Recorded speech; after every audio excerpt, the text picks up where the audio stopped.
Welcome, friends.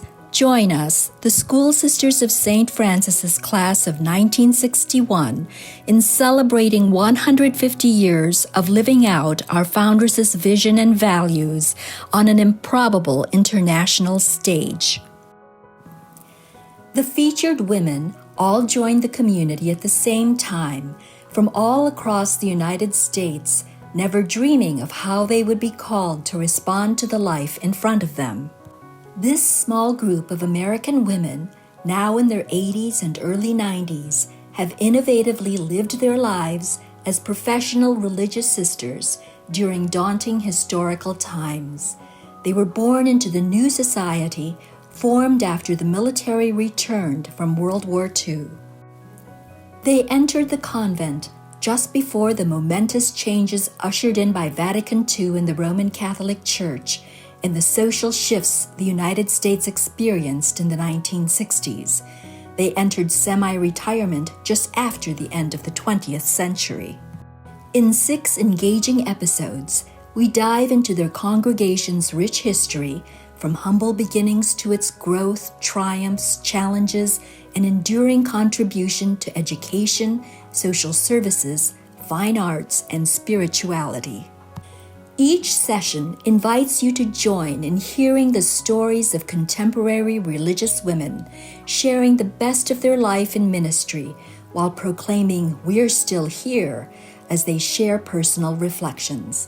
Welcome to this journey of celebration. These women bore witness to our founders' values through their life ministry. In this episode, Sister Mary Boyd and Sister Elaine Hirschenberger share stories about life decisions that demonstrate our congregation's commitment to excellence in the arts and to the importance of paying attention to the movement of the Holy Spirit in our lives. Thinking about my ministry in retrospect, both as Sister Mary Boyd and Miss Mary Boyd, 2 things come to mind: relationships and creativity. Following my freshman year at Mundelein College in Chicago, I entered the Franciscan community of the School Sisters of St. Francis. The next 3 years were learning experiences for me, 1 as a postulant and 2 as a novice while a student at Alverno College. Immediately after those 3 years, I was one of 7 sisters who were sent out to teach without a lot of preparation. I started at St. Joseph's School in Aurora, Illinois, teaching grade 3. The first year, my focus was to be prepared, to be kind and loving. I believe that I kept that focus throughout all my 52 years as an educator, whether I was an elementary school classroom teacher, a principal, an art teacher, or finally a Spanish teacher. I truly enjoyed my relationships with the kindergarten through 8th grade students and with the parents and other teachers. I made many lifelong friends along the way, and an important discovery for me during my classroom teaching days was that I am very creative. That gift came in handy in every one of my ministries. In 1969, after 6 years or 7 years of teaching as a sister, I began to feel that life in the religious community was too oppressive for me, and I chose to leave the community. However, I remained in education. 8 years later, when I was a principal as Miss Boyd at St. Jude School in New Lenox, Illinois, I was invited to spend a vacation week with some of the school sisters. It was during that time that I realized religious life had changed very much, and the sisters were more free in several aspects of their lives. I began to have a close friendship with Sister Joellen Hayes, who was part of the vacation group. Through her inspiration and that of other sisters there, I asked the community leaders if it was possible for me to re-enter after being out of the community for 8 years. The answer was yes, and I began the process to be received again in 1980. During my reentry time and afterwards, I was fortunate to study art and music. That was the beginning of a whole new ministry journey for me, both in my personal art and in my teaching. I also studied Spanish, which opened other doors for me, especially a stronger desire to help the poor. Since then, I've been part of several committees that promote justice and peace. I've also enjoyed playing the saxophone in a band for over 40 years. I truly believe that the arts are a beautiful ministry. I've been back in our wonderful community for 44 years now. All of my relationships have all been life-giving for me. They include those I have served as an educator, the sisters and associates in our community that I've shared life with, and many others I have worked with in different ways. I have been blessed to do several creative things over the last 30 years, including constructing 50 unique nativity stables and 49 original dollhouses. Some things that influenced this phase of my life were that I lived in my own fiberboard dollhouse as a child. I have a natural love for creating in wood. And probably most important is the fact that during the summers between 1949 and 1953, my family and I built our own house in Warrenville, Illinois, without any power tools. I actually wrote a children's book about this called My Father's Idea as a final project for a children's literature course that I was taking. Also, some of my fondest memories are the many musical play sceneries I created during my art teaching years with junior high students, and like Geppetto making Pinocchio, many thousands of puppets and marionettes with my students. Since my move up to Milwaukee in 2021, I've had fun creating 3 paintings of our mother house buildings. I just recently completed another painting of Chicago, the city in which I was born and which I love.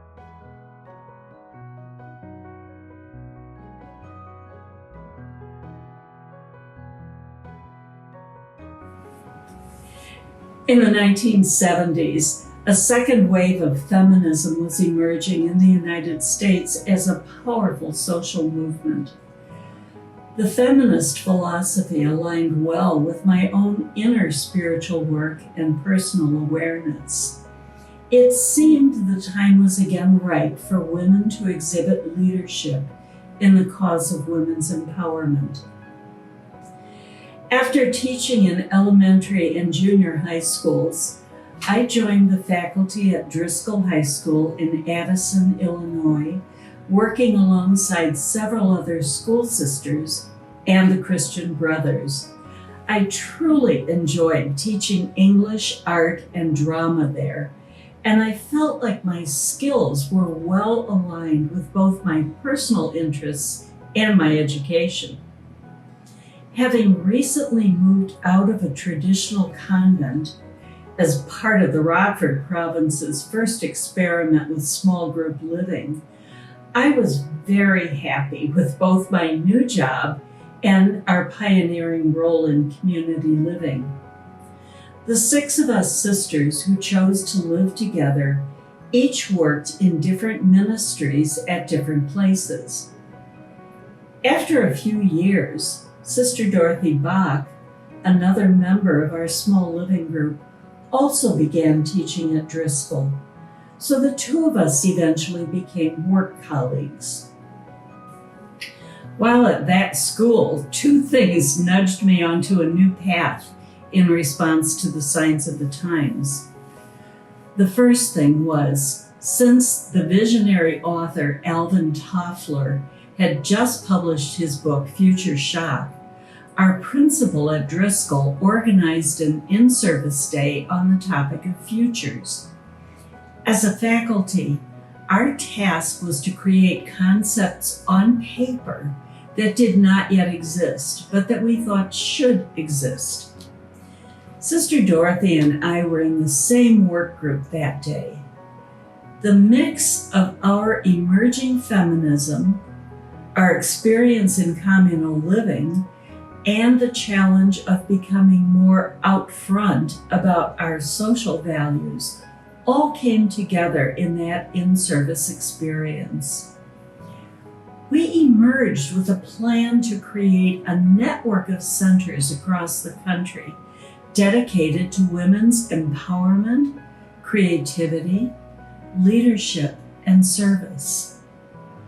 A few days after that experience, in a table conversation at home, we began to explore the question, why don't we just do that?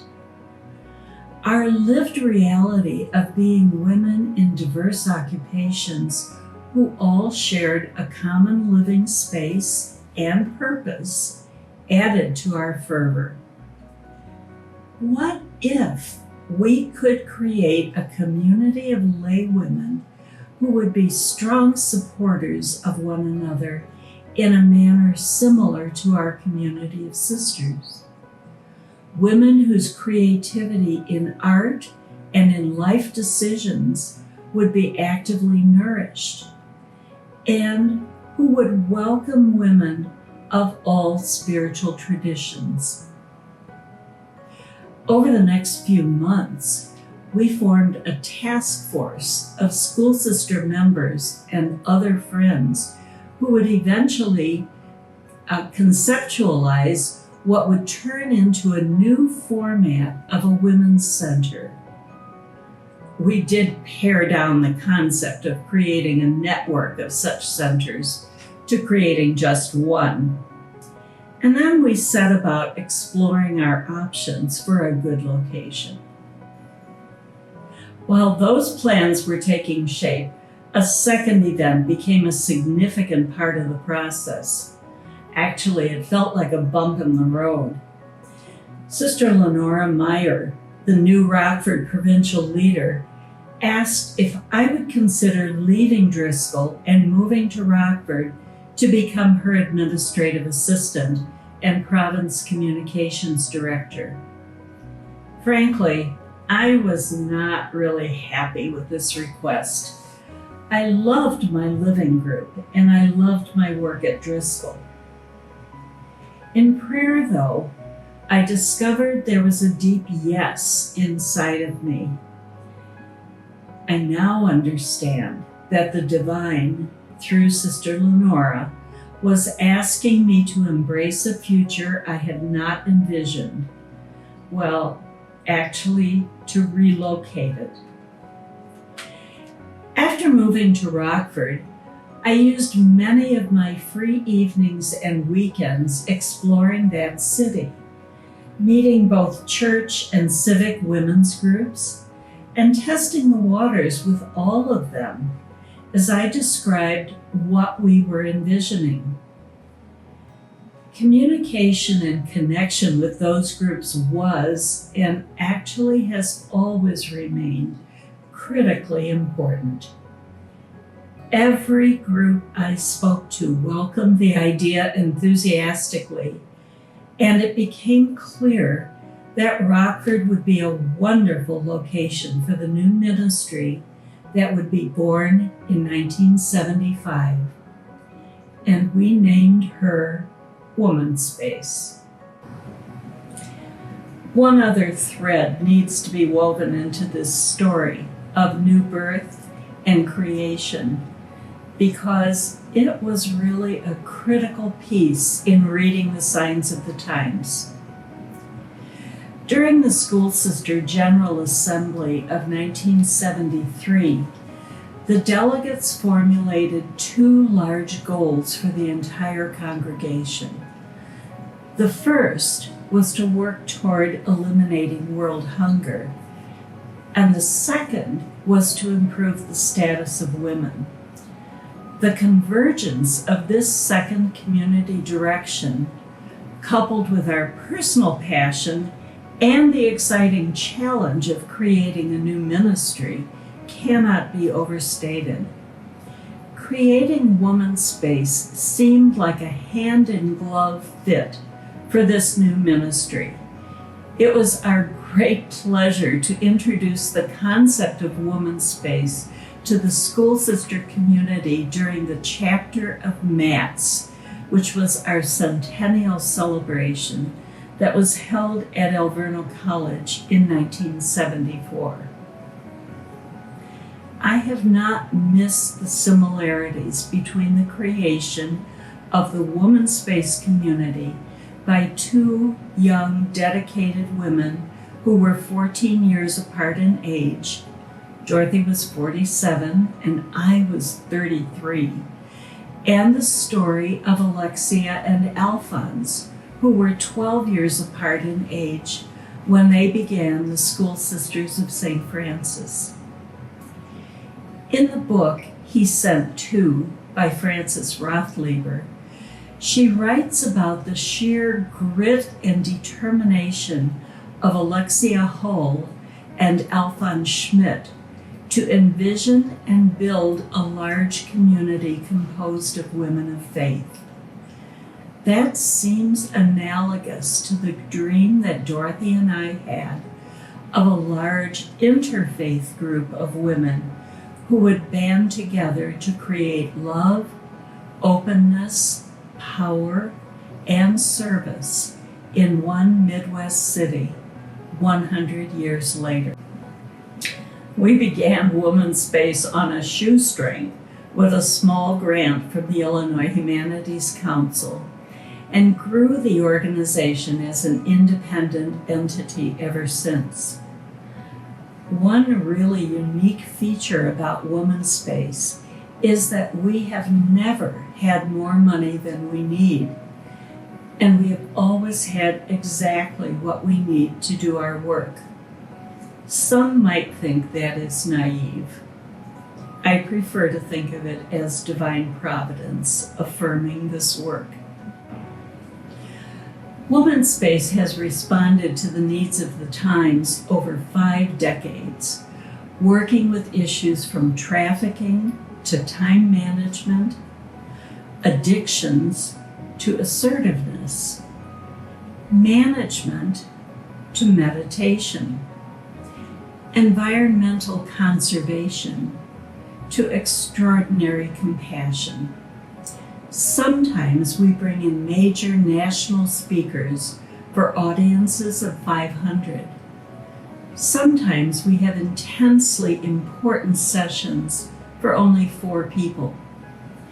We discover and sponsor local talent, and we revel in unique programs and processes that are too unwieldy for others to tackle. We have created a retreat-like oasis within the city of Rockford on our 7-acre campus, and we welcome visitors from everywhere who come to visit our gardens and our nationally recognized labyrinth, which is the largest in northern Illinois, that we created in 2003.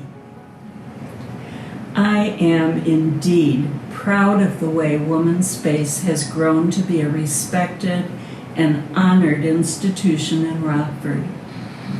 We have impacted and served over 50,000 women and their families in ways too numerous to recount.